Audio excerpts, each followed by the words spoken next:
This is a steal for the Rams. A new article showing an ideal free agent fit for the LA Rams, as well as updates on who the Rams are meeting with at the Combine this week, including a bit of a surprise name. All that and more in this episode of Rams Digest. And welcome back to another episode of Rams Digest. I'm your host, Joshua Finehirsh. And before we get into today's video, make sure to hit that subscribe button. We're on the road to 6K, 6,000 subscribers. So if you want to be a part of that journey, make sure to hit that sub button and click that notification bell. Click all so you get notified and never miss whenever we post our daily new Rams Digest video content pieces covering all things Rams so you don't miss a beat this offseason. Leave a like on the video right now for the Combine being underway. We're getting towards draft season. Free agency coming up in just a couple of weeks, so we're going to have all of that coverage for you here on the channel, so be sure to stay tuned. But ESPN just dropped an article today going over an ideal free agency fit for every team, and we're going to go over who they have the Rams signing, which we are going to get into right now. And they have the Rams signing Jaylen Watson, the cornerback from the Kansas City Chiefs. The Rams are going to have some changes in the secondary next season. Cornerbacks Cobie Durant and Makai Lemon are free agents, as is nickelback Roger McCreary, who barely played after he was picked up from Tennessee at the midseason trade deadline. Darius Williams is still on the roster, but could use a change of scenery. Yes, I think Darius Williams is going to get cut. He is going to be a cap casualty this offseason. You just cut him, cut his $8 million. You create around $7 million more in cap space, which never hurts an NFL team whatsoever. Makai Lemon, I think, is gone. I think Witherspoon's a good player, but unfortunately with that injury, he didn't really look the same after coming back. And Cobie Durant I do like, especially because he is a ball hawk and he always makes the right play on the ball. So I do really like that. He's come up with a lot of clutch plays as a Ram, so I do hope they bring him back. I like him a lot as a CB2. I don't really like him as a CB1, and Jaylen Watson certainly is a guy who could be a CB1 for the Rams heading into next season. And Watson is a talented corner with the size 6'2", 197, to press, and the awareness to play zone coverage. He had a phenomenal coverage DVOA in 6 games in 2024. That was above average, 40th out of 98 qualifying in a full season in 2025. Yeah, Jaylen Watson is a versatile player. That's another reason why I really like him as a potential fit here for this Rams roster, because he is a guy who can kind of play all over the field. We know Chris Shula loves his versatile corners, so I do certainly believe that Jaylen Watson can be a fit for this team. But we got Jaylen Watson's stats for you here to go over. And Jaylen Watson on the season played in 15 games, 64 total tackles, 2 sacks, 2 picks, 0 forced fumbles, 42 solo tackles, 22 assisted, 0 fumble recoveries, 12 sack yards, and 0 interception touchdowns. He's going into year 4. He's only 27, so he's a good age for the Rams to sign him for his prime. He's 6'2", 197, as we mentioned, which is pretty solid size, and he definitely does bring some size that the Rams are missing, and I certainly do believe that he's definitely somebody who can give the Rams a bit of a dynamic that they haven't really had in the last couple of seasons from the cornerback room, and I certainly think that he is a solid fit here with this roster. Again, he's someone who can still grow and develop a little bit, but you don't need him to grow and develop. You just need him to improve on what he's already done, so he's not necessarily a developmental project for this team, but he's also not someone, who's past their prime. He's right in that perfect window, and I certainly think gives the Rams some juice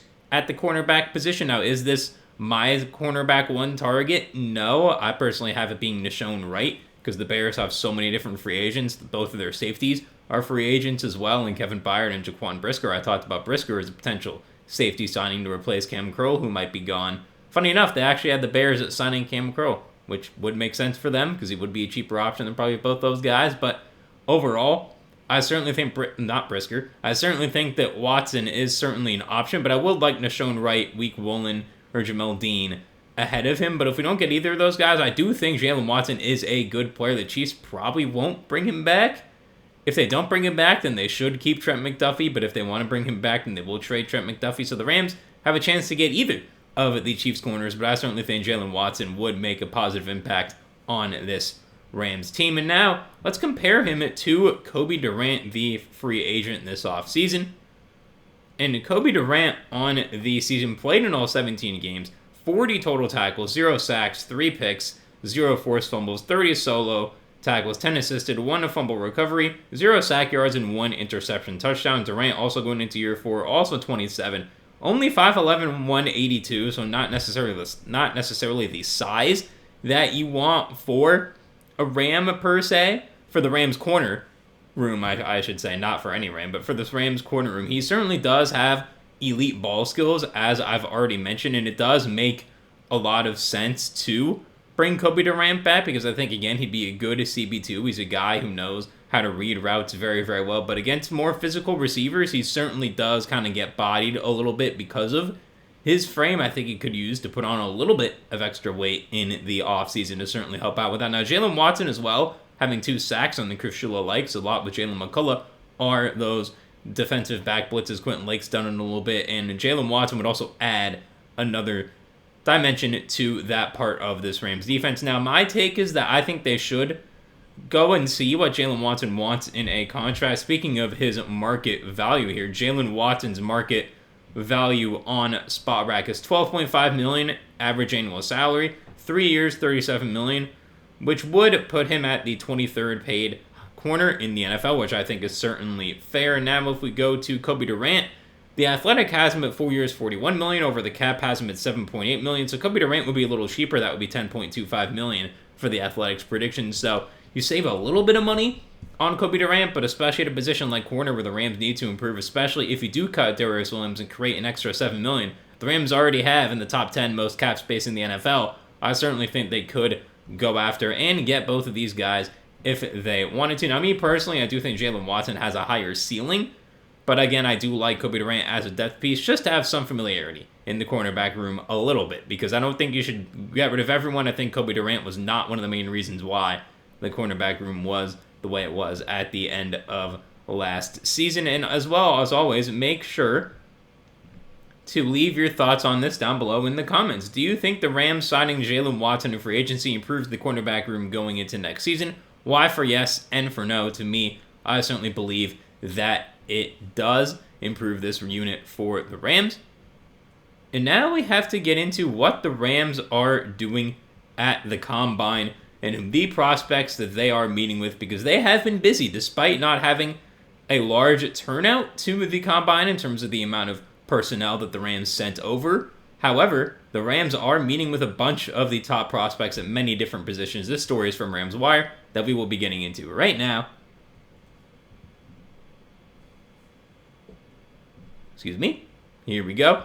The 2026 NFL Scouting Combine is taking place in Indianapolis this week, where the majority of the top prospects in the draft are working out for teams and meeting with coaches, scouts, and GMs. The LA Rams don't have Sean McVay or Les Snead in Indy, which has become their regular approach every year, but representatives from the team are in attendance meeting with prospects. While interviews and meetings at the Combine don't always indicate a team's interest in a player, given the absence of the sheer volume of prospect meetings for each team, they are sometimes meaningful and significant. With several reported meetings already taking place, we are tracking all the prospects the Rams have met with at the Combine, either formally or informally.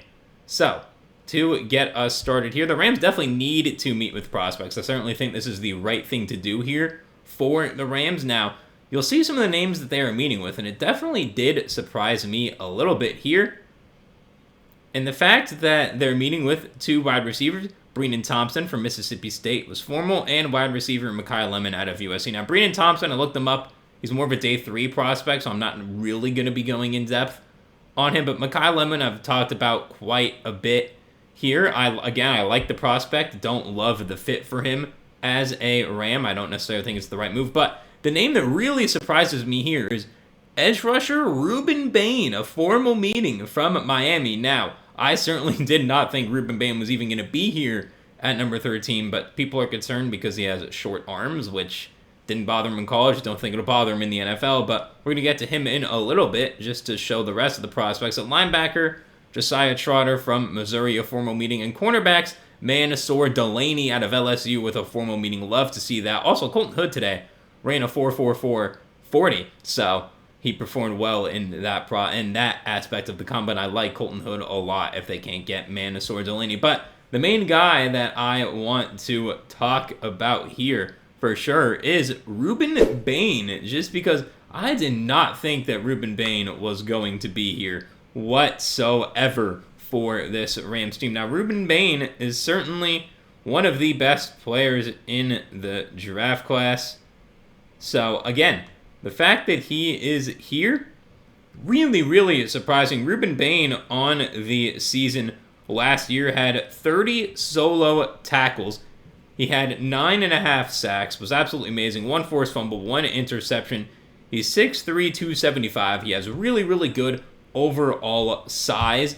And I certainly like the pick because he has a lot of potential to be great. Now, again, I think if the Bengals are there, the Bengals ahead of the Rams, this is a must draft to me if I'm a Cincinnati Bengals fan to replace Trey Hendrickson. But if he does fall because of the short arms or who else knows what happens, hopefully no injuries, knock on wood, no injuries for any of these prospects. But Rueben Bain as a Ram certainly does make sense. But I do believe that they are doing this to potentially have to replace Byron Young. We've talked about this in my cap space video not too long ago, but so we're going to kind of breeze through these Byron Young stats here.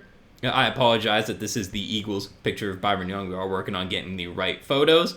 17 games played, 82 tackles, 12 sacks, 0 picks, 1 forced fumble, 45 solo, 37 assisted tackles, 0 forced fumble recoveries, 62 sack yards, 0 interception touchdowns, and his 12 sacks ranked 8th in the league. Byron Young got good size, 6'2", 258, age 27. Obviously, Rueben Bain being a few years younger and a little bit bigger, it does make sense why the Rams want to potentially add Rueben Bain to the squad. It would make a lot of sense, but overall, I don't think it's a pick that they have to make. However, going into Byron Young's contract market value, it's $28.1 million, a 4-year, $112 million contract for an outside linebacker, which would actually rank him at 3rd among outside linebackers. Josh Hines down in Jacksonville, coming off a monster season there at $28.25 million, and Brian Burns of the Giants, another superstar, at $28.2 million. TJ Watt at $28 million. So he would be getting paid more than TJ Watt based on this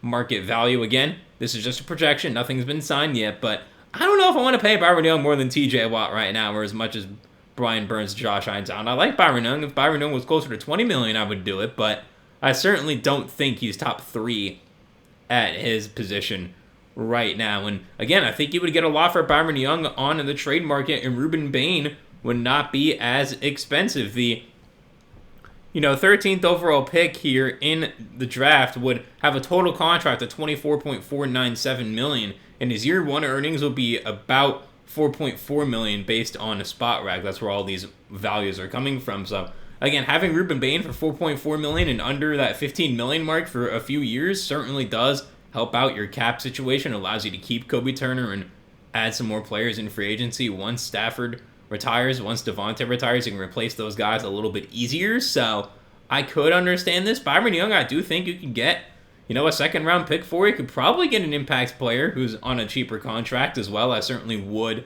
look into that, and I wouldn't hate that move whatsoever. Now, would I draft Rueben Bain at 13? If you're not going to trade Byron Young right now, then I wouldn't do it because Rueben Bain's too good to be on a bench role like Josiah Stewart was last year, in my opinion. Now, this would also allow Josiah Stewart to play a little more, which would be cool, but again, Byron Young right now is the better player. Rueben Bain, obviously being a few years younger, does have more potential. He's a little bigger. Again, love the prospect. I think he's actually being very underrated as this draft process has gone on, but I don't think the Rams should pick him. And obviously, the Rams have a meeting with a lot of the top corners in the draft class, and obviously Mansour Delaney being the one that they have had a formal meeting with makes perfect sense. He is by far, I don't want to say by far because it's a bit disrespectful to the other corners, but he is the top cornerback in this class. I certainly believe so. And Mansour Delaney obviously had an awesome season being a part of the LSU Tigers, who had a bad year kind of overall, but Mansour Delaney was not the reason why. Now, Delaney here is a senior. He's 6 foot 190. So again, your size issue doesn't really go away, but it's not bad size. 28 solo tackles, 0 forced fumbles, 2 picks, 11 pass deflections. That is what I love about him. He does not rush the quarterback like some of these other corner prospects do, but once again, I think Delaney is the most polished. He has really, really good ball skills, and he just gives you a high upside corner. Again, if you do sign a corner and you re-sign Cobie Durant, Mansour Delaney doesn't have to be your shutdown corner from day one, which I think would be great. I don't think he would have the Terrence Ferguson approach where he wouldn't really play at all the first few weeks. I think he's a higher graded prospect. He's a better overall player than Ferguson. And for Chris Shula's defense as well, I certainly do believe that it is worth it for the Rams to add a corner. Mansour Delaney is the guy that I would add. Now, obviously, pick 13, the contract value does not change at that $4.5 million mark, so cheaper, obviously, than both Durant and Watson. I still think both those guys you should keep, but adding a corner to me is the number one priority in the draft. Mansour Delaney is the guy I want. If not him, Colton Hood at 13 would also satisfy me. And now we also have to get on to Makai Lemon. He has been a draft riser as of late. Again, he was always going to be a first-round pick based on how his season went. Had a monster season at USC. It was a game away from probably making the playoff. If they beat Illinois, they'd probably get into the playoff. I don't think they win it, but it would have been nice to see the Trojans as my D1 team, the Trojans, getting there into the playoffs. But again, Makai Lemon, the engine of that offense with Jaden Maiava, obviously, helping Maiava have a great year there too. But Makai Lemon was a guy who was like the 3rd or 4th ranked receiver. He's kind of turned into the number 1 receiver here heading into this draft and into this combine. Makai Lemon also today left Puka Nacua off of his top 3 wide receivers in the NFL list when he was asked that question, but I certainly do believe he is great. So we are getting his stats up for you here. Now, Makai Lemon last season, 79 catches, 1,156 yards, 11 touchdowns, 14.6 average yards per catch. Junior, he's 5'11", 195 from Los Alamitos, local guy. Love to see that. So I certainly do believe that this pick would be worth it for the Rams. If all of the corners are off, I don't think the Rams should take him if there are still top cornerback prospects on the board here. I certainly, again, it's like I like the prospect, don't love the fit. Although for Nate Shieldhouse, I certainly think that he would love to have another weapon just because it would give him some less pressure on Puka and Devontae. It would give him a guy with younger legs as well, which certainly does not hurt either. So again, for Shieldhouse, I do like this pick, but for the Rams at 13, I wouldn't like it. Again, if the Rams go receiver on day 2 with a guy like Omar Cooper Jr. out of Indiana, I certainly would be a fan of that pick, but I don't think at 13 it's the right pick. Again, it's another thing with Bain. I love the prospect, but I do not love the fit on the Rams just because they wouldn't be able to make an impact, and the 13th overall pick should be making some form of an impact as a rookie. And the Rams have also met with linebacker Josiah Trotter from Missouri. He's going to be more of a day 2 pick, but again, don't hate it whatsoever because the Rams certainly do need some linebacker depth. And Josiah Trotter as well, he's known as a good run stopper, which is needed for this Rams team. We're getting his stats here for you. Trotter here on the season at 43 tackles, 2 sacks, 0 forced fumbles, 0 interceptions. And on the season, he did have 2 sacks, so we get some sacks. He's 6'2", 237. He's only a redshirt sophomore from Philadelphia, so he's a young guy. I like it. He's not my number 1 linebacker, though, that the Rams should take. Obviously, Sonny Styles being, far ahead of these guys, but I don't think Sonny Styles will be a smart pick at 13. Another, love the prospect, don't like the fit, but for this Rams team, I think Jacob Rodriguez out of Texas Tech is the guy here for them on day 2 of the draft, just because he's a guy who does everything well on the field. A leader, a team that just made the playoff, and if we get Jacob Rodriguez's stats up there, I certainly believe that he is a pick for the Rams. I've seen him mocked in a few mock drafts. Again, he's going to be a day 2 guy here for them. 63 total tackles, 1 sack, 7 forced fumbles, and 4 interceptions. I know he's only 6'1", 230 Texas guy. Stayed home for college. He is a senior, but again, 128 total tackles as well. 6 passes defense. He is a guy who can go out in coverage. He's 6'1". He has decent size. Again, he's not going to be a pass rushing linebacker, but that's okay. The Rams don't really need that. I think Jacob Rodriguez is an amazing fit for this Rams team, and he would be an upgrade over Omar Spates, who we have his stats for you right now. And Omar Spates on the season played in 16 games, 85 total tackles, 0 sacks, 0 picks, 0 forced fumbles, 45 solo tackles, 40 assisted, 0 fumble recoveries, 0 sack yards, and 0 interception touchdowns. Again, Spates at 6'1", 228, a bit small. He's only 24, similar age to Jacob Rodriguez, but I think Rodriguez has such a higher ceiling as a pass coverage linebacker than Spates, and I think he's probably even a better run stopper at this point than Spates. I know Spates had the ankle, but this season kind of went downhill for him, and Jacob Rodriguez, again, would be another great fit for Chris Shula's defense, and I think it would be a steal for Les Snead. If Les Snead walked out of the first 2 days of the draft, let's say you get Mansour Delaney, you pick an offensive lineman, you can get Jacob Rodriguez, you get a receiver on day 2, I think that would be an amazing draft here for the Rams. Maybe you get a safety involved in there instead of a receiver, but I certainly think that would be a great draft for the Rams. And it obviously all depends on what Sean McVay wants to. Again, both of these guys, McVay and Snead, have been pretty much in lockstep since this duo formed. So I do think McVay's number one need is corner, and then probably O-line, and then he can go safety, receiver, or linebacker after that. But obviously, I need to know your opinion on this in the comments right now. What player do you think the Rams should target on the first 2 days of the draft that they've met with / interested in? There is interest in Rodriguez, they just haven't met formally yet. R for Rueben Bain, M for Mansour Delaney, L for Makai Lemon, J for Josiah Trotter, and JR for Jacob Rodriguez. To me, Mansour Delaney is the guy you have to get at 13 if he is available. The Rams tried to trade up last year for Ted McMillan. They may even try to trade up again for a guy like Mansour Delaney.